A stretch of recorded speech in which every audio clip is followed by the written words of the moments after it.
Children need to, from my perspective, need to understand where their food source come from. It's not a situation where you go to the refrigerator and pull it out. It is grown somewhere from the soil to your mouths. And I wanted them to get an experience to understand what that's all about. Be a part of the agricultural process and understanding healthy living, wellness, all that goes with living a healthy, nutritional life. Chief Terry Cosby, he is really been in big time support of me working through this process and through these channels. And so whenever I talk with him, he's like, you know what to do. I support you wholeheartedly because I know that you are there to make a difference, because you are committed to making sure that there is change, and change is going to be effective change. So I want to make sure that I give him his shout out as well. High school and college students participating in the AMPS Entrepreneurship Leadership Institute retreat, gearing up for some hands-on experience. They came in chanting at Seja Farms, which is where they've come to learn about the agriculture industry. But they are about to experience something unexpected. Like I said today, because I'm going to cover it again, today we're going to be on the farm here. We're going to learn about what farmers do. We're going to have a panel discussion with some of the farmers and some of the advocates, and they're going to talk to you about what they do and what some of their challenges are. And then we're going to figure out exactly how we can help or how we can solve issues. Before we start the panel, just remember, one of the biggest things on why you're here for the weekend is to build relationships, right? So the folks on the panel, Yvette Brown, her husband, get their numbers. You never know where it's going to lead. It's all about building relationships, and we don't come into a relationship asking for something. You find it hard to narrow down which months have the most rain, so you can start storing water from then, so you won't have to struggle so much with the drought. Climate change has impacted the territory, the Caribbean, tremendously. Our weather capacity has changed. We are no longer, we could have sat down and make a schedule based on when we were going to have our rain, when we have our rainy season, when we could do this, and then we could do that. Now, you don't know. We have been for the past, I think, 10 years facing drought. Every year we go through drought process right now. That is abnormal for us. Not long after that statement, reality struck. This is a challenge. This is not what's going on for us. But we have to face it. This is precisely why AMPS Institute and the USDA Natural Resources Conservation Services teamed up to generate youth entrepreneurship surrounding conservation. Important, big question. What's the problem you're solving? We're solving the fact that the islands go through droughts every year, and this leads to the fact that we have no food, and being able to have our own source of water for all the farms makes us, what's the word? What? We depend on our, okay, so we can self-sufficient, yeah. For us, in our agency, this kind of activity and this kind of collaboration is very important, because we depend on this kind of activity to spread the word and to try to bring more young people into the agricultural businesses. This program is the brainchild of CEO and founder James Amps of Amps International, who gives high school and college students a hands-on introduction into different industries at no cost to them, then creates a pitch competition out of it for a cash investment. Co-owner of Seja Farms, Dale Brown. James Amps knows the best way to build a business is to solve a problem, which is why these farmers came to share their struggles. I'm growing what you want that is available and best grown at that particular time. The consumer will take it. The issue we are having though in this business is that there's not enough local food consumption. My name is Frank Bermudez. I am the owner and operator of the Seneca farm down the street here. I actually have about 100 head of cattle right now. My greatest challenge would be having to face drought when there's no food on the island, there's no food on the farm. I have to struggle. Whether it is cutting tree limbs or whether it is cutting and bringing home whatever dry grass I can have to feed them something, and hopefully have enough of water where they can drink and provide shade so they can survive. And what we do is we talk about food security, food sovereignty, and sustainability. So my whole job is to talk about agriculture, to talk about farmers, to talk to farmers and help make their issues more visible to people in the community, to people in policy, to people nationally, so we could try to drive resources and solutions to help farmers do what they do best, which is grow food, and also make it feasible for them to grow foods, right, so that their businesses grow. I think today is going great. We're here at Sage Out Farms, and they had a panel of farmers that they talked to, and they found some of the challenges that they had. It was a great conversation, and the USDA-NRCS leader was here as well. And then they broke up into teams now, and they're figuring out how to put their business plans together. So that's what they're going to begin to do now, and for the rest of today and tonight, all the way up to 11 o'clock, and even until tomorrow. So they're having a great time, they're learning a lot, and they're working together with people that they don't know. And that's really the biggest thing that we wanted them to do, and that's what they're doing right now. Sage of Farms is not only a place for cultivating crops, but educating the community about agribusiness and agritourism. This farm is wired for instructional purposes, laptops and all. Research and development, R&D. Very simple. You gotta do market research. Who does what you do? Or are they doing something similar to what you do? Once you know who they are, then you gotta figure out how are you different? What makes you so unique? What's your competitive advantage compared to others? What's your USP, right? Your unique selling. Start Googling what you're looking for. And somebody's probably already doing it. And if they're already doing it, how can you improve that? So how does the island now get water? How do they get fresh water? You all want to improve on that? Is that what it is? Okay, so now how do we improve on it? But let's find out how they're doing it now.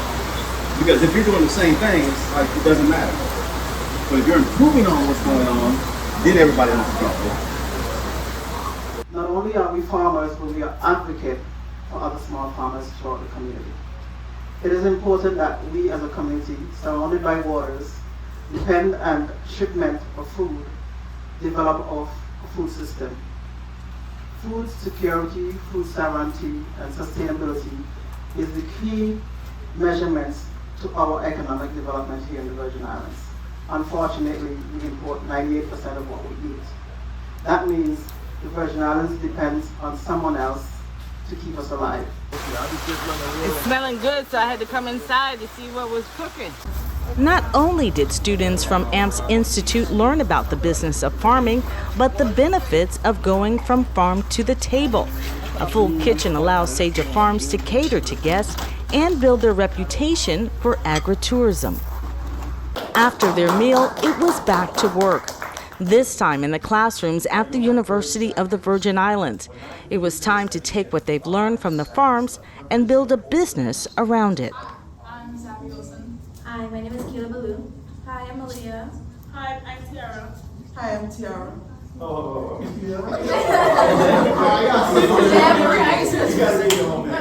there are a lot of things that young people can utilize as well as the technology, some of these new apps, and help provide services to these farmers, especially in record keeping, accounting, in marketing, using digitization to market farmers' commodities. I think it's endless, even in pursuit of getting some of these grants to help them start up what they're trying to do. I'm really grateful for the NRCS and AMPS Leadership Institute for providing this opportunity for these Virgin Islands students, and we're just hopeful that we can see them as we're working on tomorrow's leaders now. The next morning, the agenda: packed bags, business attire, and breakfast on the run. It was time to perform what they had prepared, and they showed up ready to compete, not just in front of the judges, but family members too. We always feel from early age that she has a lot of creativity in herself. And by finding this opportunity, we thought that will bring all those creativity out in a structural way. So we are happy she decided to participate, and we hope to see what she come up today.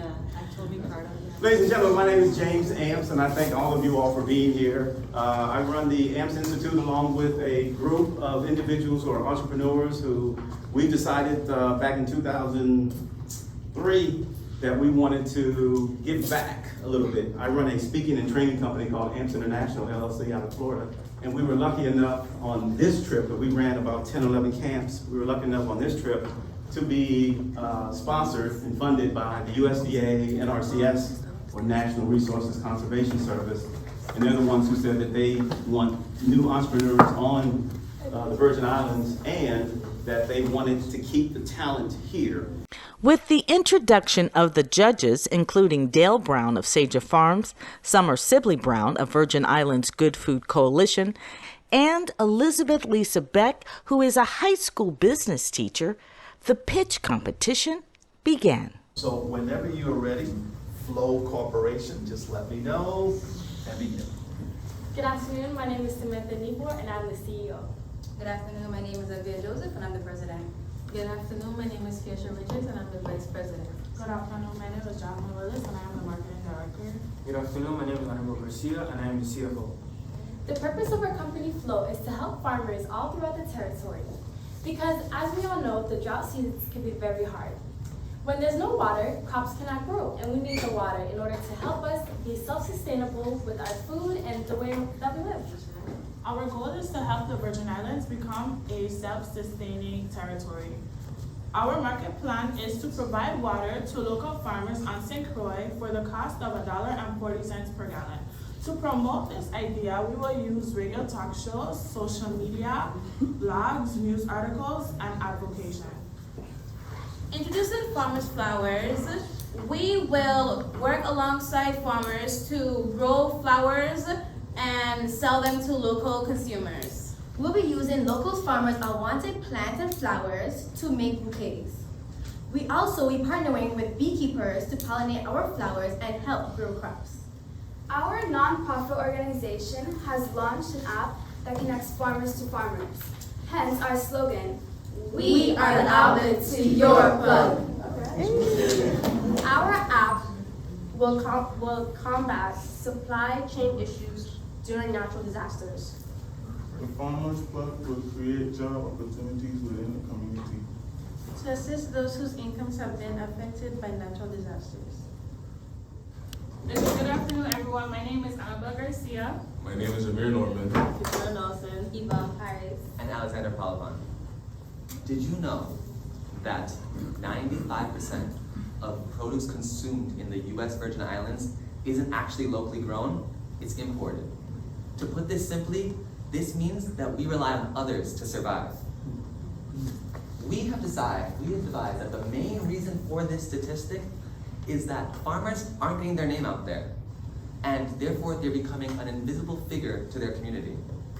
That's why we have created CTF, also known as Cultivating the Future, a partnership service-based business company, company that specializes in marketing services, solution strategies, and connection.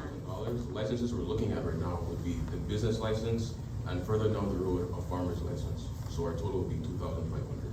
Where we are going to promote agricultural stories of the Virgin Islands, as well as showcase our clients and showcase what they're doing and showcase what we're helping them with to really tell their story. Because as we've learned this weekend, story sells.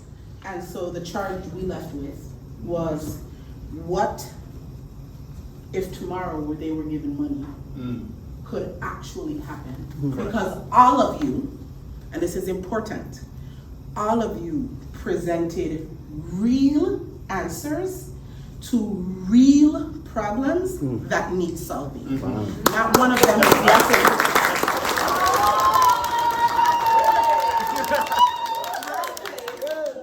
Cultivating the future.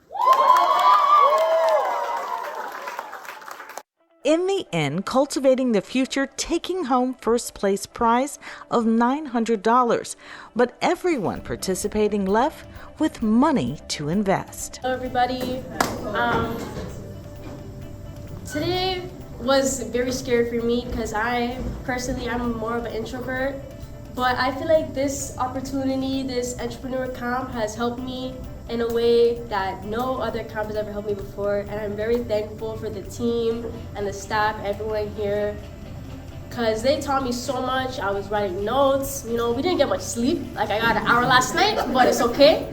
But I just want to thank everyone for being here. Thank you for everything you've given to me, and I appreciate everyone here. Thank you. Something that I got from here was really the mindsets, and what stuck with me is if you really want to get something done that you've never done, you have to do stuff you never did. And one thing I don't like to do is stuff, I like to stay comfortable or like do something that's very close to the things that I do. And I want to get places, so I know I have to do things that I don't even want to do. Not even that I've never done it, I just don't want to do it. And I learned that I have to get past that. I have to get past the limited mindset. I have to persevere past any of the, frustrations. I want to apologize to my group because I did, lash out a couple times, but y'all know it was under pressure, and y'all know it's all wrong. And I realized there's a lot of things that also needs to be controlled, and with this whole experience, I could further this into other businesses, how to have a whole plan, how to set it up and be efficient in my living and in my being, and I really just appreciate this whole experience so much. Thank you. I really enjoyed this program because watching my team grow through this weekend has been really, really fun. For instance, to start the weekend, we talked about what our skill sets are and what we want to contribute into the team, and watching them at first undersell themselves and say they can't really do that much, and then by the end of it just go above and beyond for everything we did was just incredible. My name is Kishon Hodge, and I already do farming already in St. Thomas. I have my little business I do, so I learned a lot from this program. I also learned that you can learn how much units you sell, how much profit you bring in, how much revenue you're making on a yearly scale, so that it could help me with my small business I continue to do along the way. Thank you for this program. I want to say that this has been a wonderful experience, and I just am so grateful to meet all the new people that I did meet, because it's so crazy how strangers that you don't even know can come together and put such a great idea out, like all of these business pitches in such a short period of time, because on a regular basis entrepreneurs would take literally weeks, months, years just to come up with one business pitch. And I feel like all of us did this in such a great way, and we expressed how we actually are as individuals, as young individuals too, and I just enjoyed it, and I'm really, really appreciative for James and Mom for teaching us how to be entrepreneurs the right way. So when it's time for them to do the virtual meetings, make sure you're available. When they come back on island, make sure you're available. Because they're invested in you. So use that investment to advance yourself. I recognize some people in the video from 2010. Some were former students of mine, and there's one guy I recognize, he has a business that he's doing. So I'm interested to find out what he was discussing in your session, buddy. I've known James for a very long time, and before he can get his sentences out, I say yes, because I know what James is about. I know what he's going to do. The money is going to be well utilized, well spent. He's going to make sure the necessary education is put out there, the resources is put out there, because James puts the time in. And like I said, I work alongside him in making sure that our objectives, our initiatives are met. And I did it not just for him and just because he asked. I did it because I knew that the community of children, whether they're from ages 5 on up, was going to have an opportunity to touch the soil, to understand what it's about, and to be educated to a level that they may be interested in becoming some form or facet to be a part of agriculture.